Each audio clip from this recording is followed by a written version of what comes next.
At 6:30 in the morning on June 6, 1944, a young soldier crouching behind a seawall on Utah Beach picked up a field radio and sent a short message that no German listening post in Normandy could write down, repeat, or break. Within the hour, that message and the ones behind it were moving 5 miles inland and back out to the ships offshore.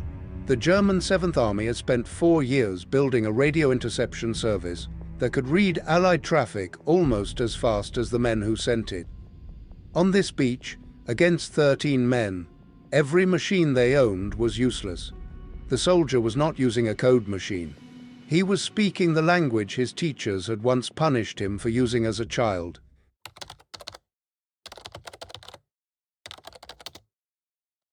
By 1944, the Allied planners preparing the Normandy invasion faced a problem at the lowest level of the radio net that had no clean solution.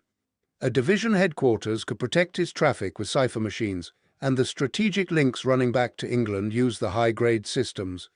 The trouble lived further forward at the Rifle Company and the Infantry Battalion, where most combat traffic still moved by field radio and field telephone, and anything sent that way could be heard by anyone within range who knew where to listen. The field cipher available at that level, the M209 converter, worked, but it cost time. A message had to be written out, set on the machine, enciphered, transmitted, received, and run back through a machine at the far end. And in a firefight that ran in seconds, the cipher clerk was always a step behind the company commander who needed the answer now. So in practice, the men at the front often spoke in clear and the Germans listened. The German 7th Army, which held the coast of Normandy, ran a radio interception service strung along the shoreline, and its task was to read Allied traffic the moment the landings began and feed it up the chain before the beachhead could form. The German radio intelligence effort had been built around a clear division of labor. The High Command kept the long-range strategic intercept work in its own hands and pushed the intercept companies forward to concentrate on short-range tactical traffic, the radio and telephone chatter of regiments and battalions in contact.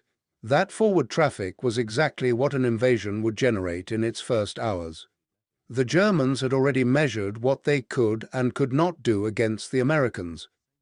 After long effort against the Allied high-grade cipher machines, the German Radio Intelligence Service conceded that those systems were unbreakable. The lower-grade field cipher was a different matter. German cryptanalysts could read the M209, the same converter the American battalions carried, although the breaks usually came hours or days late, which was often late enough to be useless to them, but was still a break. The Slide X code, a low-level Allied system, had been broken soon after the Germans first picked it up, during exercises in southern England in March 1944. The picture on the German side was therefore not blindness.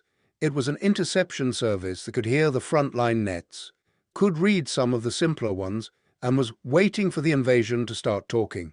The Americans needed a way to talk in the open at that lowest level that stayed closed even when the enemy heard every word. The answer they reached for was not in any signals manual, and it had been sitting in southwestern Oklahoma since 1940.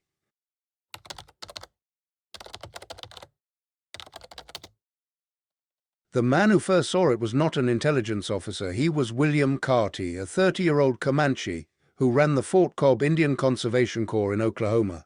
Karty worked out that the Comanche language could give the Army a code that could not be broken, and the reasoning he later described was as plain as it could be. The Comanche could already talk to each other by telephone. The Army had radios, and so the Comanche could talk Comanche over the radios. There was no machine in that idea, and no mathematics. There was only a language that almost no one outside a few thousand people in Oklahoma had ever heard. Karty went out and recruited 20 young Comanche men for the project himself, before the Army had formally taken it up. When an Army officer learned what Karty had started, the idea moved quickly, and 17 of Karty's original 20 were taken into the Signal Corps. Those 17 would become the Comanche code talkers, and among the young men now being called up was one who had heard about the whole thing while he was home for Christmas.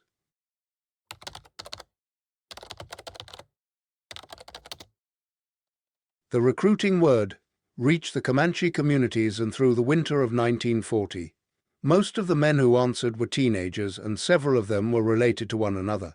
Charles Chibitty and Larry Salpity were cousins. Chibitty heard about it during Christmas break in 1940 while he was still in high school, asked his family for permission, and enlisted on January 2, 1941. The way he later told it, his father's answer was simple: "Go ahead, it might do you some good." There was a detail in Chibitty's childhood that sat strangely against what the Army now wanted from him.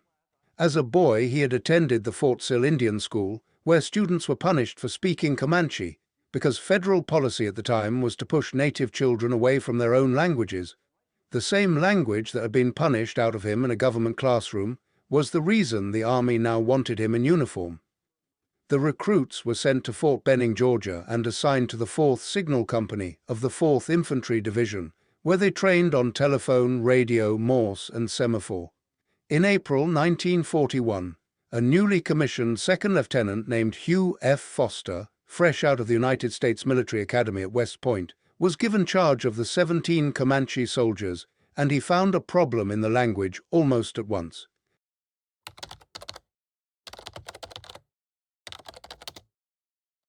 The Comanche language had no word for a tank or a bomber or a machine gun or a division, because the things themselves had never existed in the world the language came from.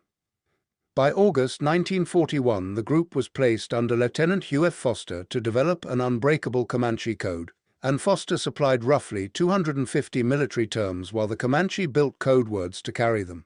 Because the language had no written form, Foster kept his own notebook of the phonetic spellings, since there was no dictionary anywhere that could hold the code for him. What they built was not improvised battlefield slang. It was a deliberate construction worked out word by word over months at Fort Benning.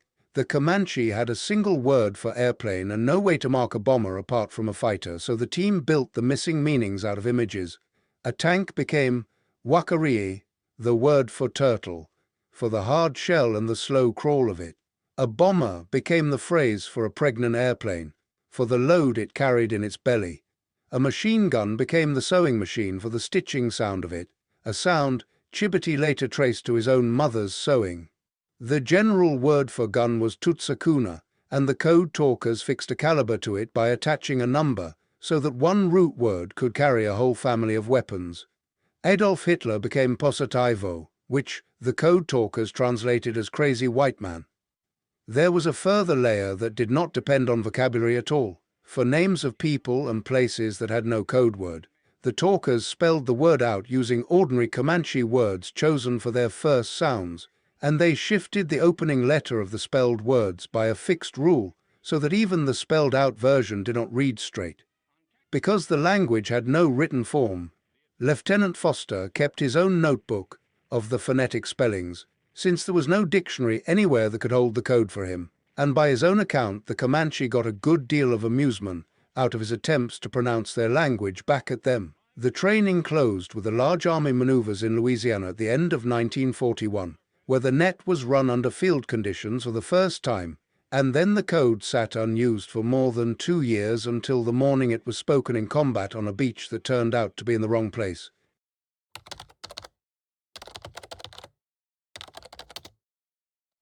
The 4th Infantry Division left New York in January 1944 and reached England on the 26th for final training. Before the landings, a few of the original group were pulled away. Morris Tabiechi, who went by Sunrise, was moved to other cryptographic work, and the rest went in toward Utah Beach. On the morning of June 6th, the Comanche were spread across the division, assigned to the infantry regiments, the division artillery, and the headquarters, and worked in pairs. Larry Chibitty went in as the radio operator for Brigadier General Theodore Roosevelt, Jr. The 4th Division came ashore about 2,000 yards south of where the plan had placed it, carried off course by the tidal current. The first Comanche message off the beach was not the success signal the plan had scripted. It was a report that the division had landed in the wrong place. The message Chibitty sent for General Roosevelt was recorded by the U.S. Army Signal Center in Comanche as Tsaku Nunui Atatu Nunui, which translated as "we made a good landing, and we landed in the wrong place." What happened next is the reason that error did not become a disaster. Roosevelt walked the ground under fire, found that the beach in front of him was lightly held, and decided not to spend the morning marching the division sideways to its planned sector. He is famously reported to have said, "We'll start the war from right here," and he ordered the assault to drive inland from where it stood. Each follow-on regiment that came ashore was met by Roosevelt in person and pointed at a changed objective, and the Comanche net carried those changed objectives between the regiments and the headquarters in a language the listening Germans could copy down and do nothing with. By the end of June 6th, the 4th Division had pushed about 6 miles inland off a beach it had reached by mistake. While that first correction was still moving up the chain, another Comanche with the 22nd Infantry Regiment was sending a message of his own, and he would still be repeating it 60 years later.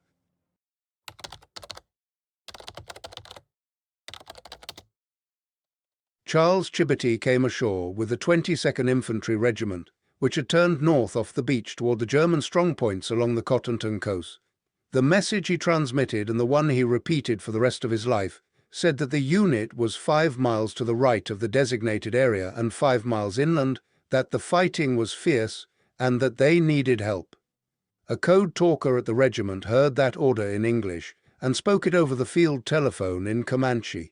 A second code talker at the far end heard the Comanche and handed the commander the message back in English. The artillery and the reinforcement it asked for went to the unit that had outrun its plan.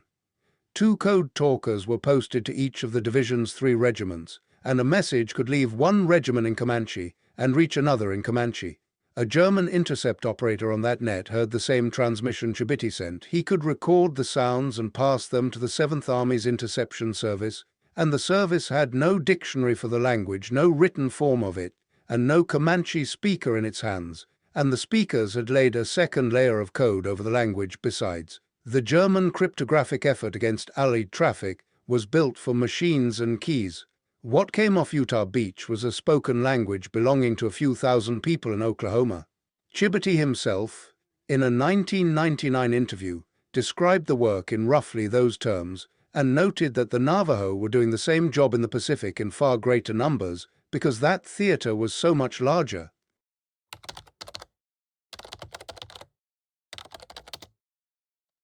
By the German surrender on May 8, 1945, the 4th Division had earned 5 campaign stars, and the Comanche had served through all of them: Normandy, northern France, the Rhineland, the Ardennes, and Central Europe.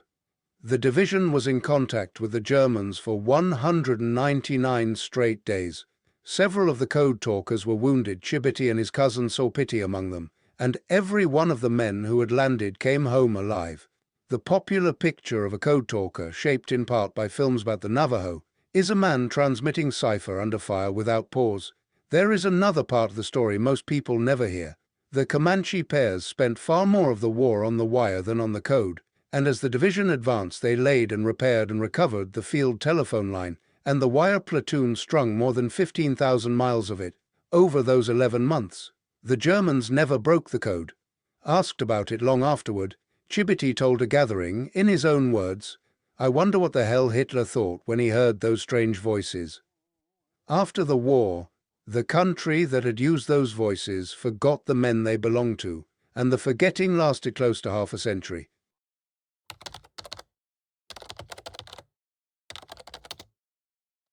The code talkers were discharged and went back to Oklahoma, and their work carried no official recognition from the United States government. The first state to honor them was a foreign one. In 1989, the French government decorated the 3 who were still living: Chibitty, Roderick Red Elk, and Forrest Casanavoid, with the rank of Chevalier in the Ordre National du Mérite, and the 14 who had already died were honored alongside them. The United States did not formally recognize the Comanche code talkers until 1999, when Chibitty received the Knowlton Award at the Pentagon as the last one left alive.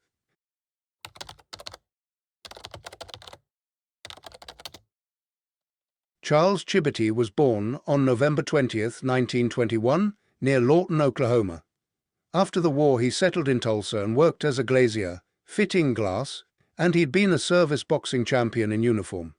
He died in Tulsa on July 20, 2005, at the age of 83, of complications from diabetes, and he was buried at Floral Haven Memorial Gardens in Broken Arrow, Oklahoma. The name Chibitty in Comanche means holding on good. In 2002, at the age of 80, he went to the Pentagon chapel wearing a chief's feathered headdress and prayed in Comanche for the people killed in the attack on the building, in the language a government school had once punished him for speaking. Many thanks for watching. Please subscribe and share.